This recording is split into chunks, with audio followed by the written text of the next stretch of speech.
Welcome to episode 127 of Sport SA Daily Diary. Today we're chatting to Lesotho's very own 800-meter runner, Ts'epang Sello. Good afternoon, Ts'epang. How are you doing today? I'm good. How are you?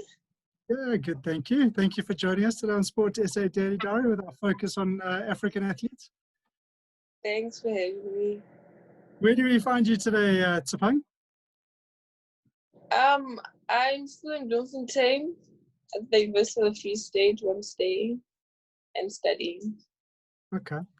And Ts'epang, you're a middle distance runner, or an 800-meter runner, and we'll get into some of your career shortly. But tell us a bit about Ts'epang growing up in Lesotho. Were you very active as a child, and were you into many different sports, or was running always your first love? So I grew up in Lesotho, in Maseru, which is the capital city. I grew up with my grandparents and my mom here and there. And no, I didn't do sports at a very young age. I only started doing sports and athletics in particular in high school and late in high school in grade 10. Okay. And it was also because I was forced to do so. I was active, like playing and all those things, but doing sports, I didn't want to do sports. I didn't do sports. So. Oh, I mean, that's quite amazing that you were sort of very unsporty growing up, but now you're an Olympian already. I mean, that's incredible. When you did start your running career, was it always in the sort of middle to longer distance? You've never done any of the shorter distances?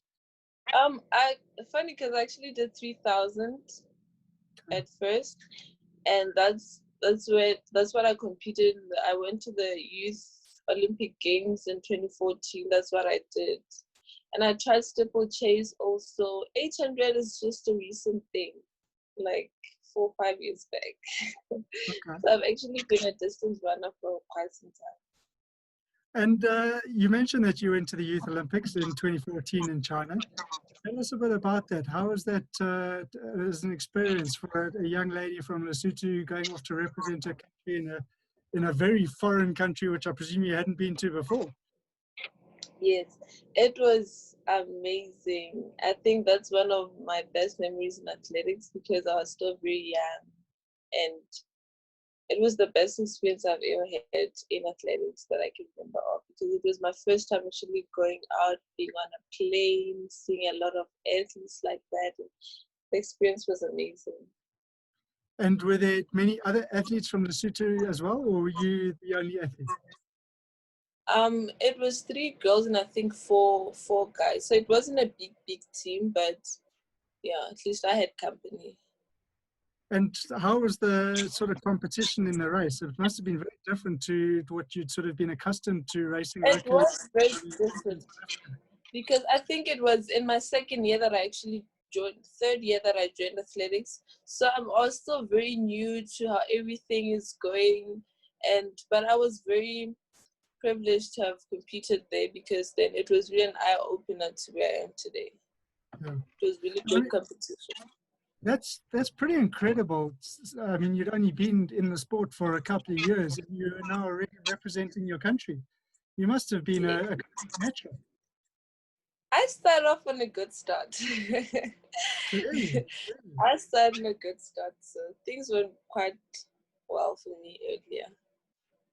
And 2015, you then went to the Africa Senior Games in the Congo. So in 1 year, you progressed from the youth team to the senior team, and only been in the sport for a few years. I mean, that's really a steep rise.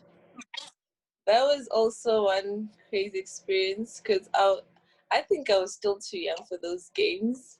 But I'm really glad that I could actually compete in games like that because, as I said, they put me where I am today and made me the person that I am today, the athlete that I am.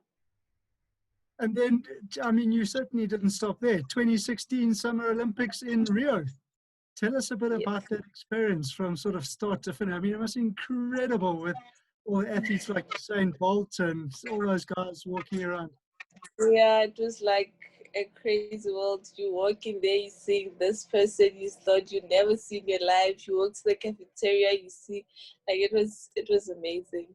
But I wasn't prepared, like, at least like a year or 2 years before that they will compete. So I think I knew months before, and it put a lot of pressure on me and my coach. I don't think I've ever trained that hard ever in my life. And it was right before my coach and I went to Europe for, we normally go for like when it's winter here, then you go there for summer, and then we compete and have a few races. So we went to Europe in Germany, and I remember I trained so hard. And I think my coach was also under pressure because he has never worked with any Lesotho athlete, and he didn't know. I was still new with him. It was my first year with him, so he didn't know what I'm actually capable of and he actually put so much pressure on me, and I was working so hard. And I got there. I enjoyed the experience, but I was so much under pressure instead of like actually enjoying the experience. So it was a bit hard for me. And I was only 18 at the time, so Spring chicken with your whole career ahead of you. Tell us a bit about the sort of emotion and the feeling of representing your country on such a large scale.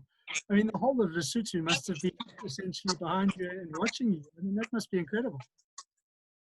It's very, very, I enjoy it. But I think because I started at a young age, it I just kind of grew out of it, like the nerves and everything. So now when it happens, it's just that I'm very like I feel very privileged and very excited to actually represent my country. Yeah. And you mentioned a little bit earlier that you would go over to Europe for a couple of months to train and compete. How did that work with your studies? Because you're currently at the University of Free State.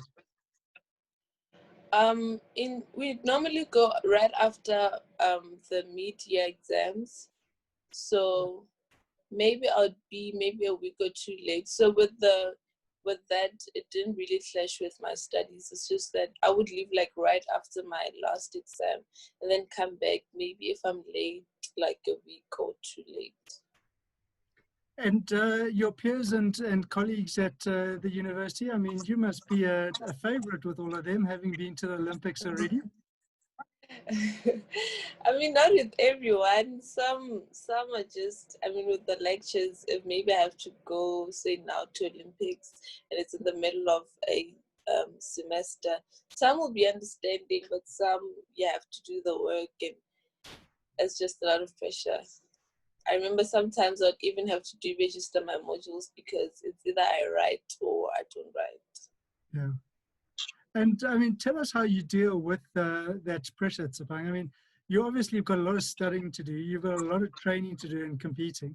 And you're still a young lady, who I'm sure enjoys having a social life as well. How do you balance the three elements? It's very hard, I must say. It's one of the hardest things I have to deal with now in varsity. But I try keep my circle of friends